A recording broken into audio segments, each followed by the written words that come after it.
Operation true promise 4 को तैयार Iran, Trump से बदला लेंगे खामनेई। एक बार फिर से ईरान पर अमेरिका और इजरायल मिलकर विनाशक हमला कर सकते हैं। खुद ट्रंप ने ऐलान किया है कि इस बार अमेरिका अपने विमानों का ईंधन बर्बाद नहीं करेगा, बल्कि ईरान को तबाह करके रख देगा। इधर ट्रंप की धमकी को लेकर ईरान ने दो टूक कह दिया है कि अगर अमेरिका और इजरायल इस बार ईरान पर हमला करेंगे तो ईरान दोनों देशों के खिलाफ ऑपरेशन ट्रू प्रॉमिस 4 शुरू कर देगा। फिलहाल ईरान के राष्ट्रपति मसूद पेजेश्किन दो टूक कहा है कि इस वक्त ईरान दोहरा हमला का सामना कर रहे हैं। पहला है ईरान के खिलाफ आर्थिक युद्ध, जिसको लेकर ईरान के 31 प्रांतों में से इस वक्त 22 प्रांतों में हिंसक प्रदर्शन हो रहे हैं, जिसकी वजह से ईरान के 50 शहरों में कोहराम मचा हुआ है। दूसरा अमेरिका और इजरायल का वो ऐलान जिसमें ईरान पर बहुत बड़े हमले की धमकी दी गई है। आर्थिक युद्ध और जमीनी युद्ध को लेकर अब ईरान ने ऑपरेशन ट्रू प्रॉमिस 4 की तैयारी शुरू कर दी है, ताकि अमेरिका और इजरायल के हमलों से निपटा जा सके। अब हम आपको पहले दिखाते हैं कि इस वक्त ईरान में क्या हालात चल रहे हैं और ईरान कैसे बड़ी जंग की तैयारी में जुटा है।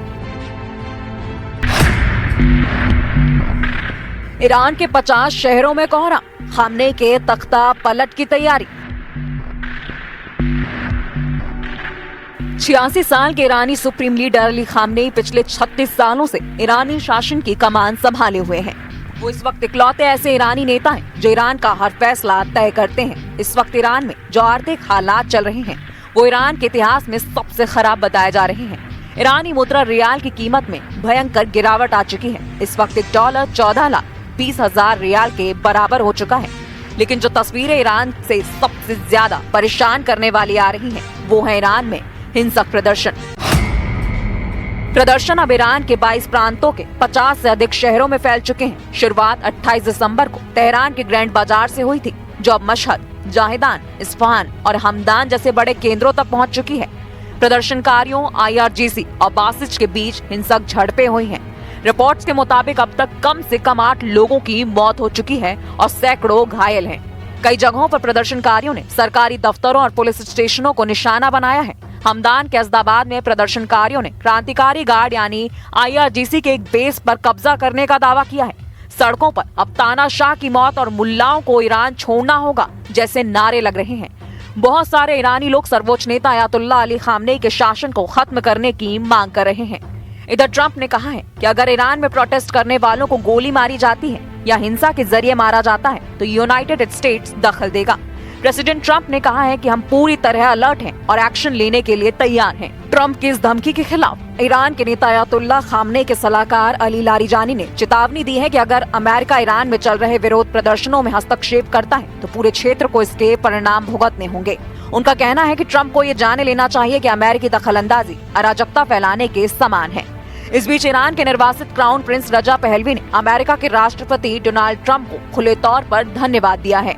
डोनाल्ड ट्रंप ने कहा था कि अगर ईरान की इस्लामिक सरकार प्रदर्शनकारियों पर गोली चलाती है तो अमेरिका बीच में आ जाएगा। सोशल मीडिया प्लेटफॉर्म एक्स पर लिखते हुए रजा पहलवी ने लिखा कि उनके पास एक स्थिर बदलाव की योजना है। अगर इस्लामिक रिपब्लिक शासन गिर जाता है और देश के लाखों नागरिक सड़कों पर उतर आते हैं। Now I hear that Iran is trying to build up again, and if they are, we're going to have to knock them down. We'll knock them down. We'll knock the hell out of them.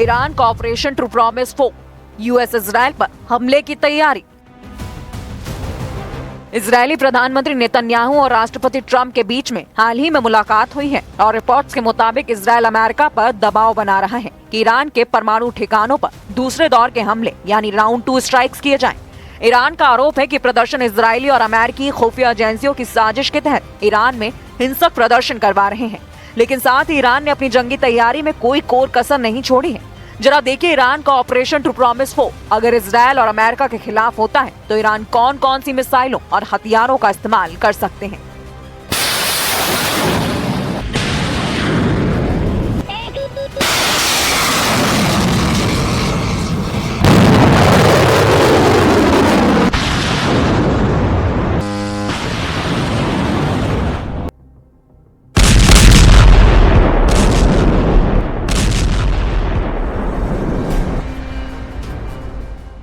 Iran के पास missile और drone का जबरदस्त भंडार अभी भी मौजूद है। Iran के पास बैलिस्टिक और हाइपरसोनिक मिसाइलों की जो रेंज मौजूद है वो इजराइल पर खास तौर से बेहद भारी पड़ सकती है। ईरान के पास मध्य पूर्व में मिसाइलों का सबसे बड़ा और सबसे अधिक वैरायटी वाली मिसाइलें हैं। ताजा अनुमानों के मुताबिक ईरान के पास 3000 से अधिक बैलिस्टिक मिसाइलें हैं। हाइपरसोनिक मिसाइल फतह 1 और फतह 2 मिसाइलें हैं। ये ईरान के सबसे आधुनिक हथियार हैं। इनकी गति ध्वनि की गति से 13 से 15 गुना अधिक यानी मैक 13 से लेकर 15 मैक तक है, जिसे इजराइल का मौजूदा कोई भी एयर डिफेंस सिस्टम आसानी से रोक नहीं पाएगा। ईरान की इस मिसाइलों की रेंज लगभग 1400 से 1500 किलोमीटर है। जरा ईरान की लंबी दूरी की मिसाइलों के बारे में जान लीजिए। ईरान सेजल मिसाइल 2000 से 2500 किलोमीटर तक मार सकती है और इजराइल के किसी भी कोने को निशाना बना सकती है। ये सॉलिड फ्यूल आधारित है, जिसका मतलब है इसे बहुत कम समय में लॉन्च किया जा सकता है।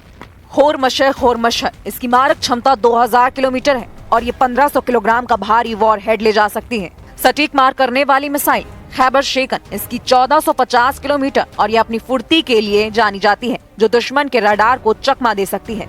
ईरान को ड्रोन सुपर पावर माना जाने लगा है। खासकर रूस यूक्रेन युद्ध में इसके ड्रोन्स ने शानदार प्रदर्शन किया है। शाहिद 136 इसे कामिकेज यानी आत्मघाती ड्रोन भी कहा जाता है। यह आकार में छोटा और सस्ता है, लेकिन 2000 से 2500 किलोमीटर की दूरी तय कर लक्ष्य से टकराकर विस्फोट कर देता है। मोहजर 10 ये ईरान का सबसे उन्नत ड्रोन है, जो 24 घंटे लगातार उड़ान भर सकता है और 300 किलोग्राम तक के बम या मिसाइल ले जा सकता है। इसकी रेंज 2000 किलोमीटर है।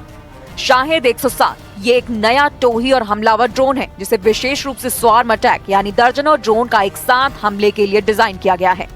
ईरान की क्रूज मिसाइलें पावे बेहद खतरनाक मानी जाती हैं, जो 1650 किलोमीटर तक मार सकती हैं और बहुत कम ऊंचाई पर उड़कर रडार से बच सकती हैं। ईरान का सुपर कैविटेटिंग टॉर्पीडो हुड पानी के नीचे 360 किलोमीटर प्रति घंटे की रफ्तार से चल सकता है, जो दुनिया के किसी भी युद्धपोत के लिए बड़ा खतरा है। ईरान ने खुद का बवर 373 विकसित किया है, जिसका दावा है कि रूस के S-300 से भी बेहतर है।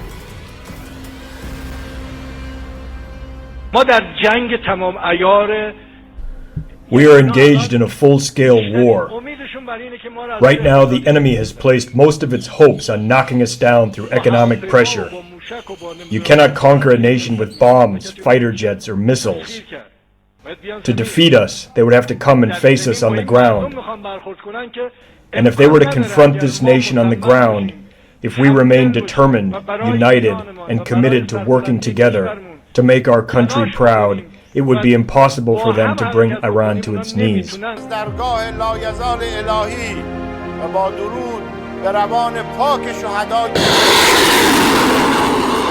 कुल मिलाकर हालात ये हो गए हैं कि अगर ईरान पर हमला हुआ तो यकीन मानिए ईरान इस बार अपने वजूद को दांव पर रखकर पूरी ताकत से इजराइल और अमेरिका से मुकाबला करेगा।